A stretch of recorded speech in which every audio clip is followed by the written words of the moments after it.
ఈ రోజుకి కూడా నేను చెప్తా ఉన్నా, ఓడిపోయాం పర్వాలా, ప్రతిపక్షంలో కూర్చొని ఉండం అది పర్వాలా, మళ్ళీ రీల్ వెనక్కి తిరిగి మళ్ళీ అదే రోజుకు మళ్ళీ తిరిగి వెళ్ళి కనీసం ఇలా జరుగుతుందని తెలుసు కదా ఇప్పుడు ఎలా చెప్తావు అని చెప్తే మళ్ళీ ఆ రోజు వచ్చినప్పుడు ఇదే విధంగానే మళ్ళీ చెప్తా. ఎందుకనంటే రాజకీయాలలో విలువలు విశ్వసనీయత అన్న పదానికి అర్థం అది. ఎన్నికలు ఎప్పుడొచ్చినా కూడా అదే విలువలు అదే విశ్వసనీయత అన్న ఒకే ఒక్క పదం మీద మళ్ళీ వైఎస్ఆర్సీపీ మళ్ళీ అఖండ మెజారిటీతో మళ్ళీ గవర్నమెంట్. కానీ ఈసారి ఫామ్ చేసినప్పుడు మాత్రం ప్రజలకు చంద్రబాబు నాయుడు నైజం పూర్తిగా అర్థమైపోతుంది కాబట్టి మనల్ని మళ్ళీ 30 ఏళ్ళు అక్కడే కూర్చోబెట్టే విధంగా కూడా ప్రజలు ఖచ్చితంగా అడుగులు వేస్తారన్న నమ్మకం నాకుంది. ఎందుకంటే ఈరోజు ఒకవైపున ఇచ్చిన హామీలన్నీ కూడా పక్కకి వెళ్ళిపోవడం అన్నది ఒక ఆస్పెక్ట్ అయితే, రెండో ఆస్పెక్ట్ ఏమిటి అని అంటే ప్రతి వ్యవస్థ నిర్వీర్యం అయిపోయింది. కేవలం చంద్రబాబు నాయుడు గారి ప్రభుత్వం రాక మునుపు మన ప్రభుత్వం ఉన్నది. మళ్ళీ మన ప్రభుత్వంలో ఎలా ప్రతిదీ కూడా ఎలా పగడ్బందీగా ఎలా జరిగింది, చంద్రబాబు నాయుడు ఎందుకు చేయలేకపోతున్నాడు, ఈ చర్చ ప్రతి ఇంట్లోనూ కూడా జరుగుతూ ఉంది. ప్రతి పథకము కూడా ట్రాన్స్పరెంట్గా పారదర్శకంగా ప్రతి ఇంటికి చేర్చే పరిస్థితి నుంచి ఈరోజు అన్ని కొలాప్స్. కేవలం 9 నెలలు. ఒకవైపున వ్యవస్థలన్నీ కొలాప్స్, మరోవైపున ఏది చూసినా స్కామే. ఏ గ్రామంలో చూసినా బెల్ట్ షాపులు. ఎమ్మెల్యే దగ్గరుండి ఆక్షన్ పాడిస్తూ ఉన్నాడు. 2 లక్షల 3 లక్షల నీ ఇష్టం. ఆ 2 లక్షలు కట్టడానికి పోలీసులు సపోర్ట్ చేస్తారు, దగ్గరుండి మద్యం అమ్మేట్టుగా. ఎంఆర్పి రేటుకు వాళ్ళు కొనుక్కుంటారు, ఎంఆర్పి రేటు ప్లస్ ఇలా ప్రాఫిట్ వేసుకొని వాళ్ళు అమ్ముతారు. ఏ గ్రామంలో చూసినా కూడా ఏ బంకులో కూడా ఈరోజు మద్యమే కనిపిస్తూ ఉంది. మొట్టమొదటిసారిగా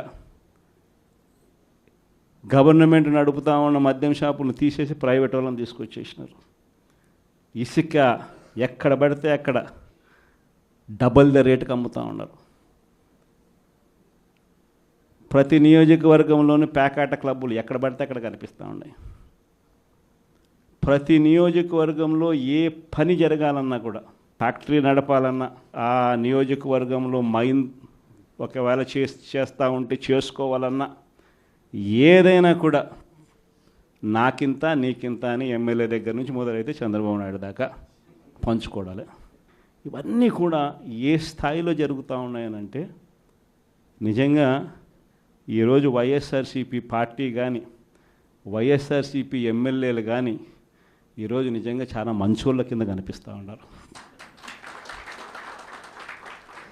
ప్రజలకు. ఆ స్థాయిలో కేవలం 9 నెలల కాలంలోనే ఇంత దారుణంగా పడిపోయినాయి.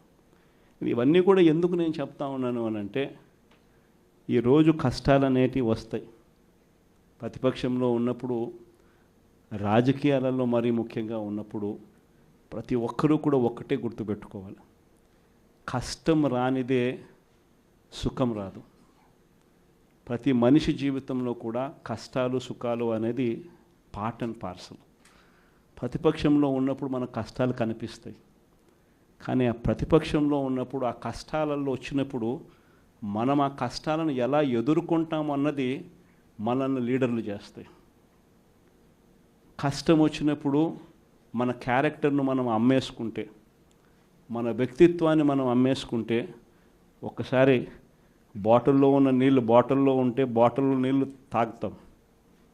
బాటిల్లో ఉన్న నీళ్ళు ఒక్కసారి ఇలా పడేసినామని అంటే భూమిలోకి పడిపోతాయి, మళ్ళీ ఏరుకోలేం. క్యారెక్టర్ కూడా అలాంటిదే. ఒక్కసారి విడిచిపెట్టేసినాము అని అంటే మళ్ళీ దాన్ని ఏరుకోలేం. ప్రజల్లో చులకనవుతాం, ప్రజల్లో పలచనవుతాం. ఇది ప్రతి ఒక్కరూ కూడా గుర్తుపెట్టుకోండి. కష్టాలు అన్నటివి ఎల్లకాలం ఉండవు. ఎవరికి ఏ కష్టం వచ్చినా కూడా నా కథ గుర్తు తెచ్చుకోండి. 16 నెలలు నన్ను జైల్లో పెట్టినారు.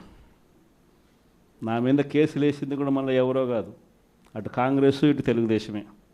నా పిటిషన్లో ఎవరు పిటిషనర్స్ అంటే అటు కాంగ్రెస్ ఎమ్మెల్యేలు ఇటు తెలుగుదేశం పార్టీకి సంబంధించిన నాయకులు. కేవలం రాజకీయంగా ఎదుగుతున్నాను అని ఒకే ఒక కారణంతో దొంగ కేసులు బనాయించారు. 16 నెలలు జైల్లో పెట్టినారు. కానీ ఏమైంది? బయటికి రాలా? ముఖ్యమంత్రి కాలా?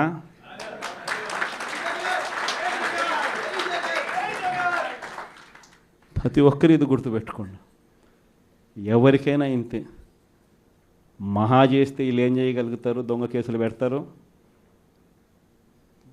కాదండంలా బెదిరిస్తారు, కాదండంలా మహా అయితే 3 నెలలు లోపల వేస్తారు, అది కాదండంలా. కానీ ఏం చేస్తారు? 3 నెలల తర్వాత మళ్ళా వస్తాం, రెట్టించిన ఉత్సాహంతో మళ్ళా పనిచేస్తాం. ఎవరెవరైతే మిమ్మల్ని జైల్లో పెట్టే కార్యక్రమం ఎవరెవరైతే చేస్తారో, మంచి చేసిన వాళ్ళని గుర్తుపెట్టుకోండి, చెడు చేసిన వాడిని గుర్తుపెట్టుకోండి. ఇద్దరిని గుర్తుపెట్టుకోమని చెప్తాను. ఊరికే చూస్తూ ఊరుకోం. వైఎస్ఆర్ కాంగ్రెస్ పార్టీ బ్రతుకుతుంది. వైఎస్ఆర్ కాంగ్రెస్ పార్టీ ఈ రాష్ట్రాన్ని ఏలుతుంది అని కూడా ఈ సందర్భంగా చెప్తాను.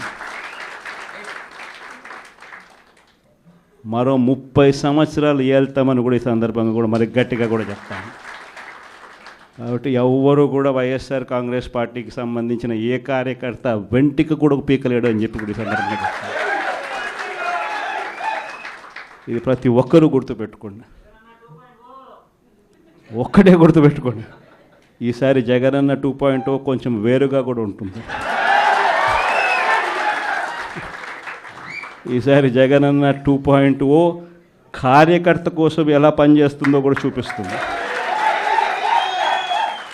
ఇది మాత్రం నేను ఖచ్చితంగా చెప్తా ఉన్నా. ఎందుకనంటే జగనన్న 1.0లో బహుశా కార్యకర్తలకి నేను అంత గొప్పగా బహుశా చేయలేకపోయి ఉండొచ్చేమో. ప్రతి పథకము ప్రతి విషయంలోనూ కూడా మొట్టమొదటిగా ప్రజలే గుర్తుకొచ్చారు. ప్రజలకు మంచి చేయడం కోసమే నా టైం కేటాయించా, నా తాపత్రయపడ్డా, ప్రతి విషయంలోనూ దానికోసమే అడుగులు వేశా. కానీ జగనన్న 2.0కి వచ్చేసరికి మాత్రం చంద్రబాబు నాయుడు కార్యకర్తలకు పెడతా ఉన్న ఇబ్బందులు చూసా, కార్యకర్తలు పడతా ఉన్న అవస్థలు చూసా, కార్యకర్తలు పడతా ఉన్న బాధను గమనించా. వీళ్ళ కోసం గట్టిగా మీ జగనన్న ఉంటాడని సందర్భంగా గట్టిగా చెప్తా.